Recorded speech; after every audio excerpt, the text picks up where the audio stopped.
Hello everyone, কি অবস্থা সবার? গতদিন আমি ক্যাম্পাস থেকে একটু আর্লি বাসায় চলে আসলাম, আর বাসায় এসে আমার এত চাইনিজ খাওয়ার ক্রেভিংস উঠলো, ভাবলাম যা আছে তা দিয়ে একটা পাস্তা চাউমিন টাইপ কিছু বানিয়ে ফেলি। তাই তাড়াতাড়ি টমেটো, গাজর, পেঁয়াজ, বরবটি, রসুন ছোট ছোট করে কেটে নিলাম, আর সাথে একটা ডিমও নিয়ে নিলাম। এখন তোমরা ভাবতেই পারো চিকেন কোথায়, তাই না? চিকেন ফ্রিজেই ছিল, কিন্তু বের করে নর্মাল করতে আরো 1 ঘন্টার মতো লাগবে। তাই চটজলদি ডিম দিয়ে কাজটা শুরু করে দিলাম। তারপর একটা প্যানে পানি দিয়ে নুডলস আর পাস্তাটা সিদ্ধ করে নিলাম।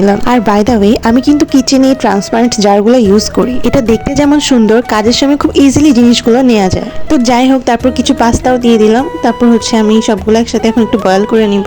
আর আমি এখানে একটা বড় ভুল করেছিলাম, সেটা আমি পানি সিদ্ধ না করেই আগে দিয়ে সবকিছু একসাথে মিক্স করে তারপরে চুলা জ্বালিয়ে দিলাম। যদিও প্রসেসিংটা খারাপ ছিল না, সবগুলোই মোটামুটি সিদ্ধ হয়েছিল, বাট আগে দিয়ে পানিটা বয়েল করে নিলে খুব ভালো মতো সিদ্ধ হয় আর এটা খেতেও মজা লাগে। যাই হোক, তারপর একটা প্যানে তেল গরম করে তাতে আমি আগে দিয়ে ডিমটা ভেজে নিলাম। তারপর একটা একটা করে সবজি, রসুন, টমেটো যা যা কেটেছিলাম তা দিয়ে সবগুলো সবজি মিক্স করে একটা সটে করে নিলাম। চাইনিজ আইটেমগুলোতে কিন্তু ভেজিটেবলগুলো একটু সটে করে নিতে হয়, নাহলে বেশি নরম হয়ে গেলে পরে আর খেতে ভালো লাগে না। তারপরেই দিয়ে দিলাম একটু ব্ল্যাক পেপার, সাথে হালকা একটু টেস্টিং সল্ট আর স্বাদ মতো লবণ দিয়ে একটু নেড়ে চেড়ে নিলাম।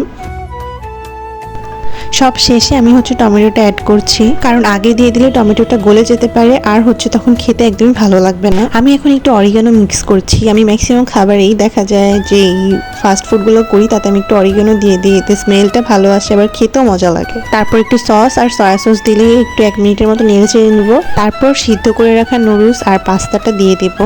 তারপর বাস সব কিছু নেড়ে চেড়ে একটু মিক্স করে নিয়ে তারপর চুলা থেকে নামিয়ে নিব। আর এই তো আমার কুইক স্টাইলে পাস্তা চাউমিন রেডি। এখন একটা সার্ভিং ডিশে চাউমিনটা সার্ভ করে নিব। সো এই তো আমার চাউমিন তো রেডি, আমি এখন এটা বসে বসে খাবো। আর চাউমিনটা আসলে মজা হয়েছিল, বাট চিকেন থাকলে একদম পারফেক্ট হতো আর কি। তো যাই হোক, দ্যাটস ফর টুডেস ব্লগ। ইনশাল্লাহ নেক্সট ব্লগে আবার দেখা হবে। আর থ্যাংকস ফর ওয়াচিং, বাই।